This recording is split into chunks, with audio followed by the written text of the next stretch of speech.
하나님 장로교회 성도분들 이렇게 만나게 되어서 반갑습니다. 또한 귀한 공동체에 주님의 말씀을 전할 수 있는 은혜를 주셔서 또한 감사드립니다. 아버지 하나님 사랑하시는 아버지의 자녀들 앞에 주님의 말씀을 받아 섰습니다.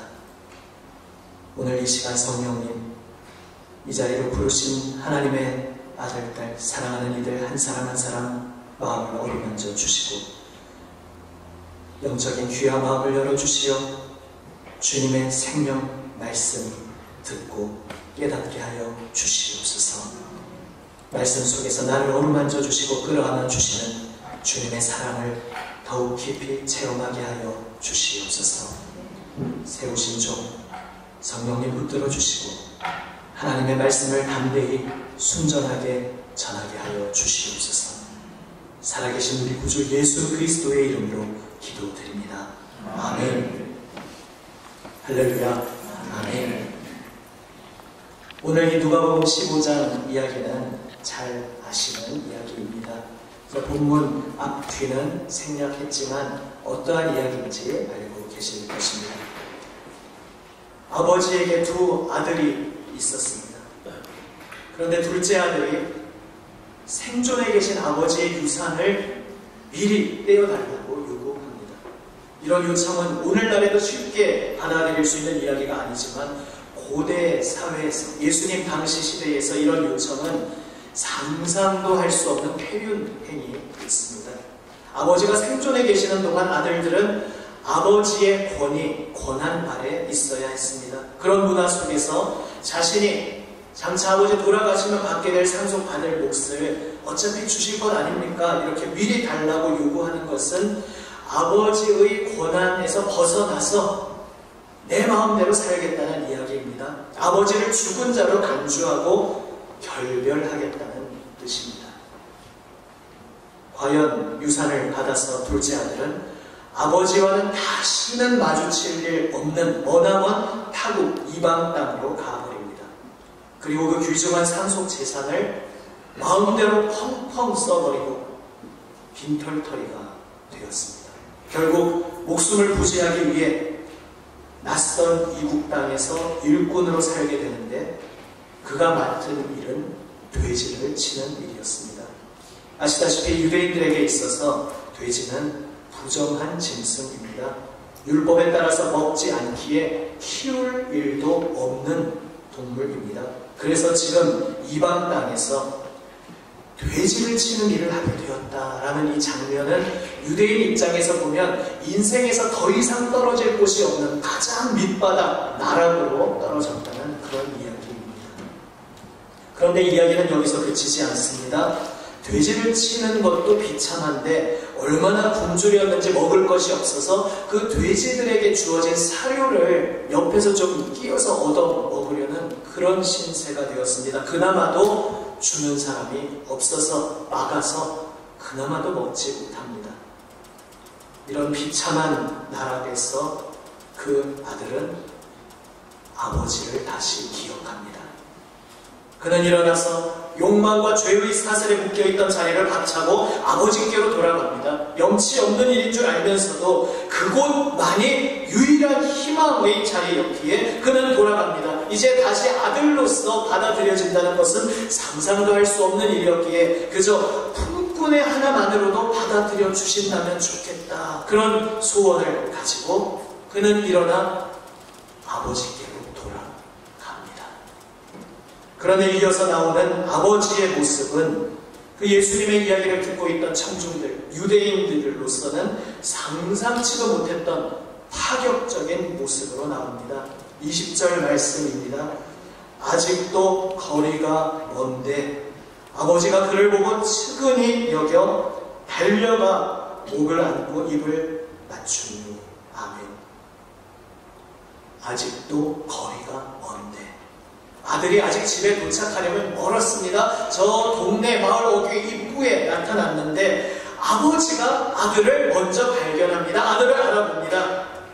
어떻게 그럴 수 있었겠습니까? 아버지의 시선이 늘 마을 어귀 쪽을 향하고 있었던 것입니다.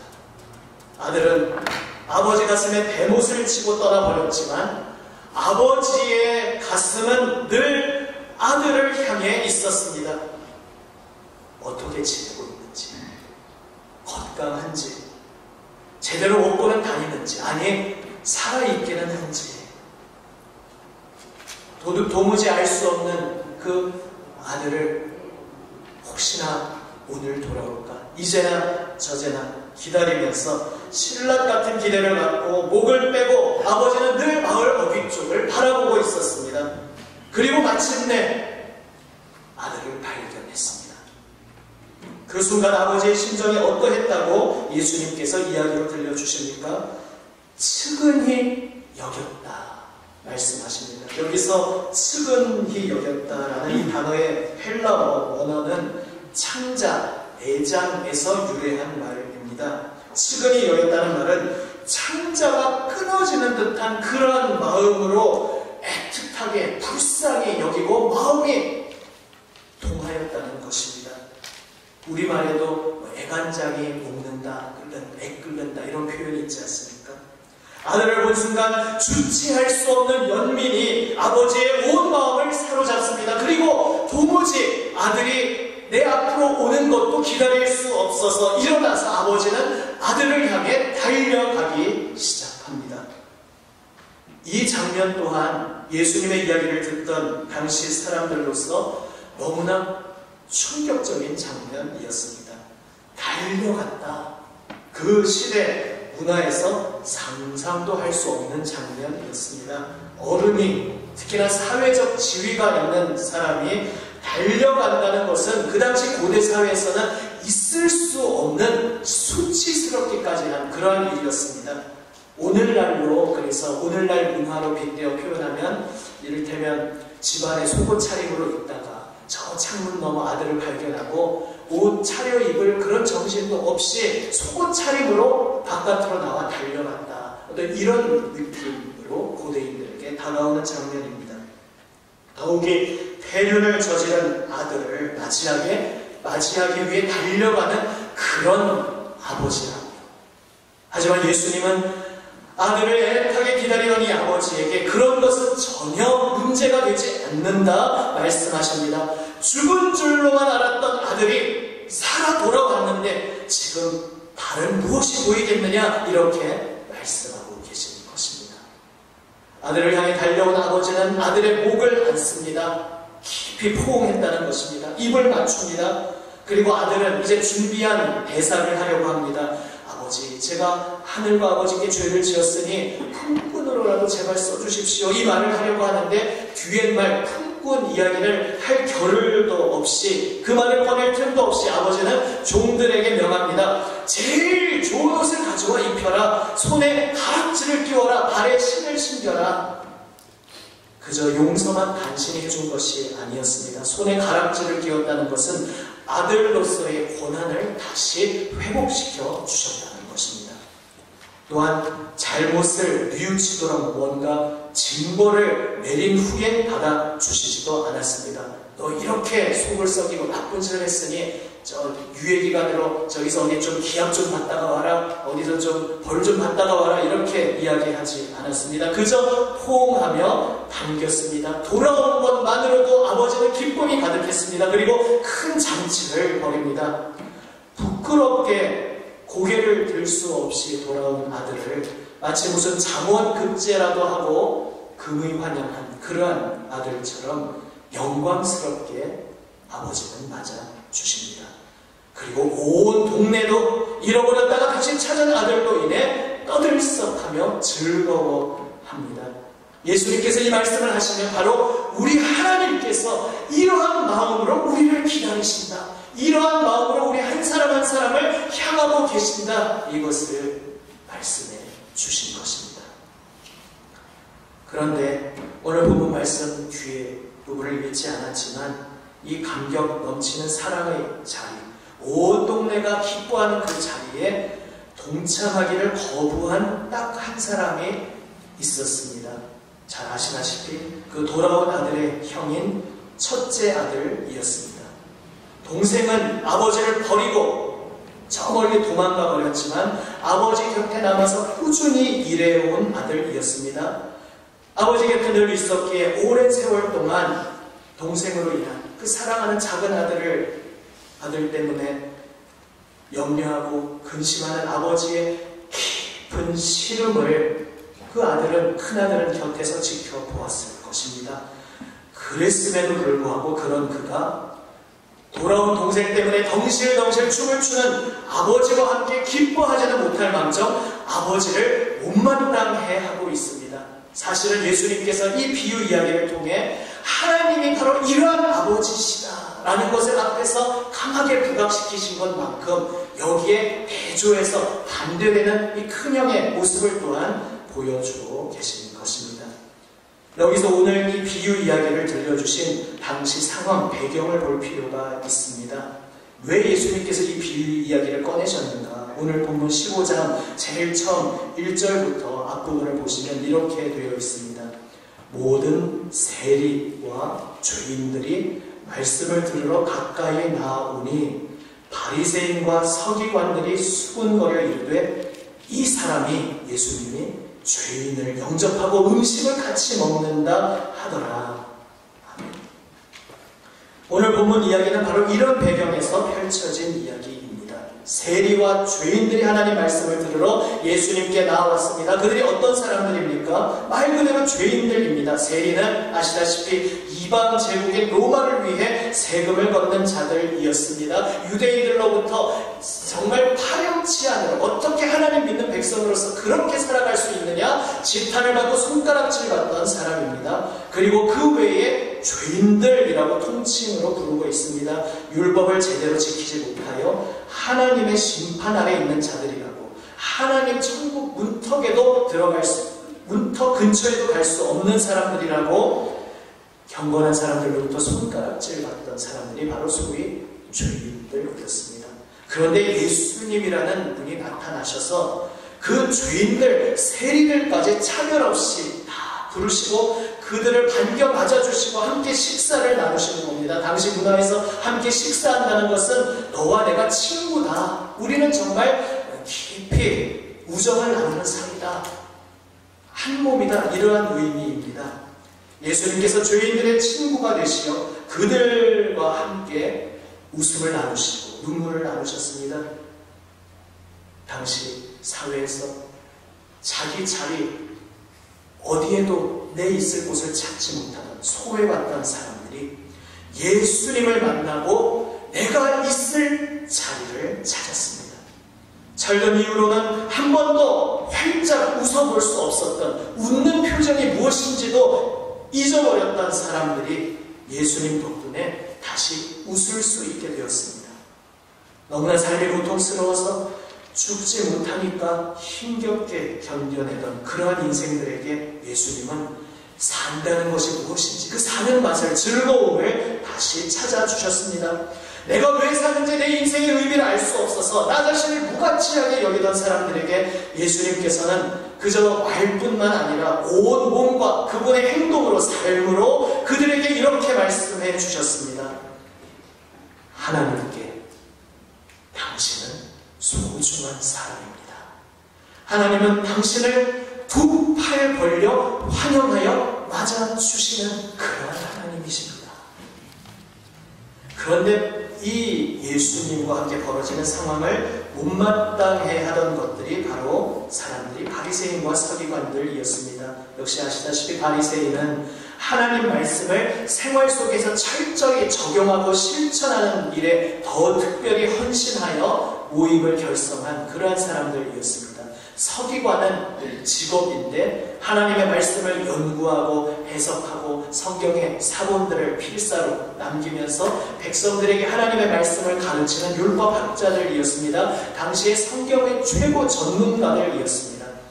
바리새인과 서기관이라고 하면 하나님 말씀을 가장 잘 지킨다고 자타가 공인하는 사람들이었습니다. 하나님께 가장 가까이 있다고 인정받고 백성들의 존경을 받던 사람들이었습니다. 그런데 그러한 그들이 예수님을 보고 결론을 내립니다. 저 예수라는 자자는 하나님과 아무 관계가 없는 사람이다.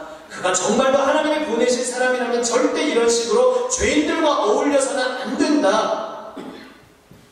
그들에게 예수님이 펼치는 그러한 상황은 아주 불편하고 불쾌한 상황이었습니다. 그리고 그들은 분노하였습니다. 그러나 예수님의 시각은 정반대였습니다. 예수님 보시기에 지금 세리와 죄인들이 하나님을 찾으며 몰려오는 이 상황은 너무나 기쁨으로 충만한 순간이라고 말씀하고 계신 것입니다. 하나님께서 온 천국이 떠들썩하게 잔치를 여시며 잃어버렸던 아들이 돌아왔다, 나의 사랑하는 자녀가 나에게 돌아왔다, 기뻐하시는 순간이라고 말씀하십니다. 그러면서 예수님의 행동을 못마땅해 하는 사람들에게 이 비유 이야기를 통해 바로 이 말씀을 들려주시는 것입니다. 생각해 보시오. 집 나갔던 동생이 돌아왔는데, 그래서 아버지를 비롯해서 온 집안이 큰 기쁨에 가득 차 있는데, 형 착실하게 아버지 곁에서 일한 것처럼 보인 그 첫째 아들은 분노하고 있어. 이 장면에 대해서 어떻게 생각하십니까? 예수님께서 그 바리새인과 서기관들에게 질문을 던지고 있는 것입니다. 무슨 이야기입니까?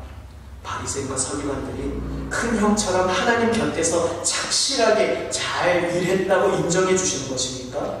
예수님 말씀의 초점은 거기에 있지 않습니다.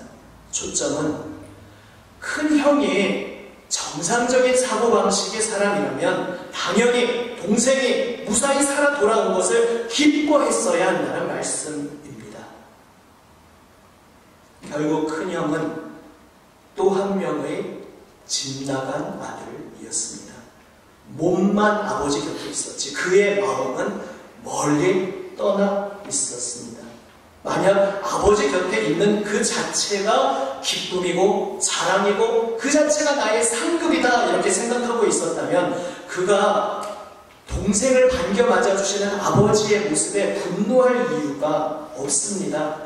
그가 분노했다는 것은 다시 말하면 나는 이렇게 억지로 참고 인내하면서 아버지 곁을 지켰는데 나에게는 아무 보상도 없고 저렇게 파렴치하게 집 나갔다 돌아온 아들에게는 잔치를 베풀어 주다니 내가 억울하다 이런 이야기를 하고 있는 것입니다.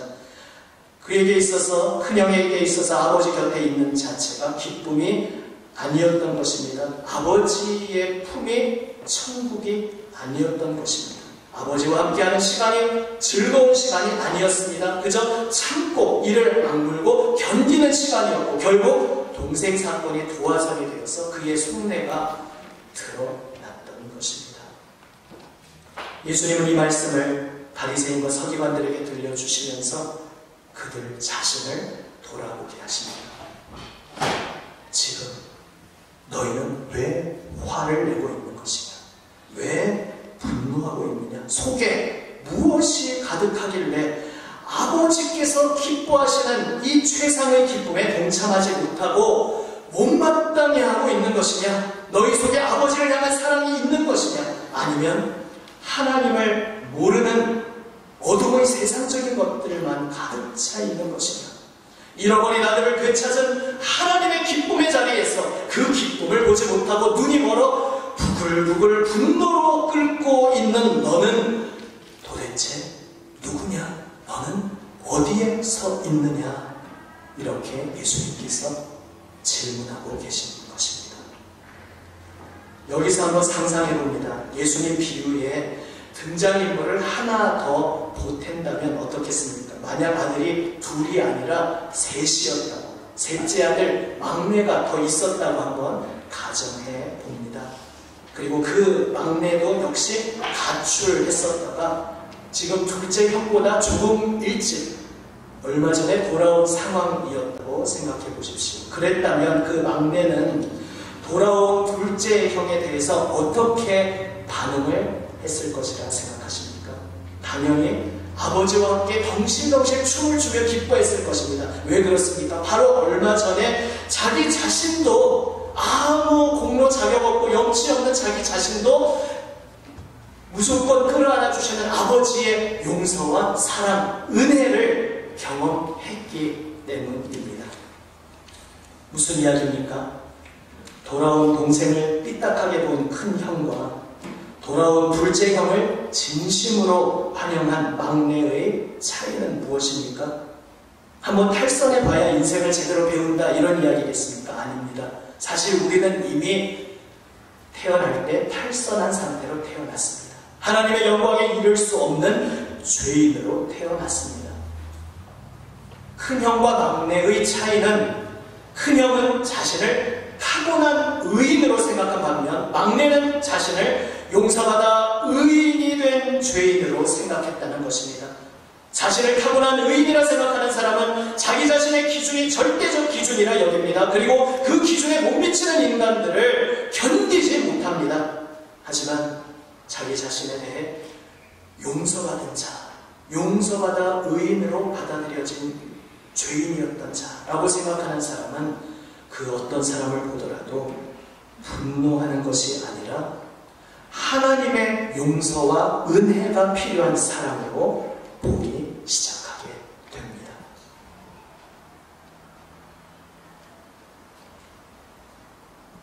아버지 하나님께서 우리에게 돌아올 다리를 만들어 두셨습니다. 내가 나의 보혈을 흘려 십자가에서 나의 생명을 내어주어 아버지 하나님께 돌아올 길을 열어놓았다 우리 주님께서 말씀하십니다. 우리는 이미 예수 그리스도를 믿고 아버지 품에 돌아온 용서받은 자들인 줄로 믿습니다. 아멘. 그런데 문제는 우리도 이 바리새인과 서기관들처럼 때로 용서받은 자임을 망각하고 깜빡 잊어버리고 큰 형의 자리에 서 있을 때가 종종 있다는 사실입니다. 주님의 사랑받는 여러분, 요즘 어떻게 지내고 계십니까? 어떤 상황 속에서도 지금 일어나고 있는 하나님 기뻐 맞으시는 생명의 돌아옴에 하나님 기쁨으로 함께 동참하고 계십니까? 아니면 분주하고 짜증나는 이 세상 속에서, 원래 이 세상은 고통의 힘겨운 세상입니다. 계속해서 짜증이 일어날 수 있는 그런 세상입니다. 그렇지 않다면 벌써 천국이 이 땅에 온전히 임한 것 아니겠습니까? 다시 오실 예수님을 기다리는 속에서 우리는 힘겨운 세상을 때로 살아갑니다. 그 속에서 그렇지만 그 짜증나는 고통스러운 그 환경에만 주목하면서 아버지의 기쁨을 놓치고 있는 것은 아닌지 오늘 우리 자신을 돌아보기 원합니다. 여기 캐나다는 모르겠지만 대한민국은 이제 가게들이 오밀조밀 계속 연달아 붙어 있어서 그 가게 상점들 길 지나가다 보면 이 가게에서는 이 노래를 틀어놓고 바로 옆에 가게는 또 다른 노래를 틀어놓고 해서 온갖 노래들이 섞여서 들려서 정신이 없습니다. 하지만 하나님께서 우리 귀를 오묘하게 지으셨기 때문에 그 노래들 중에서 내 마음에 드는 노래가 있으면 그 노래에만 귀와 마음을 집중해서 그 노래만 들을 수가 있습니다. 우리 사는 인생도 마찬가지입니다. 하나님의 은혜와 용서를 망각한, 그래서 불만과 분노가 들끓게 하는 거기에 내 마음의 초점을 맞출 수 있는가 하면 그런 것을 유발할 수 있는 모든 상황에도 불구하고 죄인인 나를 받아주셨고 죄인인 그를 또한 받아주셨고 우리 모두를 받아주시고 끌어안아주시는 그 하나님의 용서, 그 은혜, 기쁨의 천국의 노래소리에 내 주파수를, 내 마음의 귀를 맞출 수 있습니다. 어느 쪽에 내 귀를 맞추느냐, 여기에 따라서 이미 구원받은 우리라 할지라도 그 구원의 삶의 질이 완전히 달라질 수 있습니다. 큰 형의 마음으로 살아가시겠습니까? 아니면 은혜를 입고 용서받은 자녀의 마음으로 살아가시겠습니까? 요즘 나 자신의 모습이 어떤 모습인지 조용히 돌아보기 원합니다. 혹시 나 잘났다는 마음으로 홀로 서 있는 모습이 있지 않은지 돌아보기 원합니다. 하나님의 은혜 입은 마음으로 주님 앞에 엎드려 감사하며 무릎 꿇고 서로의 손을 잡아주는 그러한 모습으로 살아가는 우리 모두가 되기를 원합니다. 주 예수님 십자가 앞에 오늘도 다시금 나아가서 주님, 하나님의 은혜가 저에게 충분합니다 고백하는 가운데 주님의 사랑하신 이 교회 공동체가 서로 잘난 사람들이 모여서 목에 핏대 세우는 것이 아니라 주님 앞에서 그 은혜를 경험하고 마음이 겸손히 낮아진 사람들이 만나서 서로의 고백을 통해 하나님의 크신 은혜를 더욱 느끼고 서로 따뜻하게 용납하고 포용하고 격려하면서 또한 삶의 현장에 나아가서 그 기쁨으로 하나님의 기쁨을 온 세상에 퍼뜨리는 그러한 능력의 교회로 살아가시기를 바랍니다. 아멘. 사랑하는 나나이모 한인 장로교 성도 여러분, 이 공동체가 날마다 주 예수님의 은혜를 풍성히 경험하며 아버지의 기쁨 속에 서로를 끌어안고 이 은혜와 사랑이 얼마나 놀라운 생명의 그런 삶인지 온 세상에 나타내고 주님의 향기를 전하는 그런 아름다운 공동체가 되시기를 우리 주님의 이름으로 축원합니다. 아멘. 기도하시겠습니다. 살아계신 아버지 하나님, 오늘 우리에게 주시는 하나님의 말씀, 성령님께서 저희 마음에 심어주시고 주님께서 풍성한 생명의 열매 맺게 하여 주시옵소서. 하나님의 놀라우신 은혜 있고 용서받은 자임을 다시 기억하며 날마다 아침에 눈을 뜰 때에 그 은혜에 감사의 고백을 드리고 내 삶의 어떤 힘겨운 시간, 짜증나는 상황 속에서도 하나님께서 나를 어떻게 받아주셨는지 그 은혜와 용서의 노래 소리에 초점을 맞추고 그리하여 주님의 은혜 안에서 서로 손잡아주며 함께 나아가게 하여 주시옵소서. 살아계신 우리 구주 예수 그리스도의 이름으로 기도드립니다. 아멘.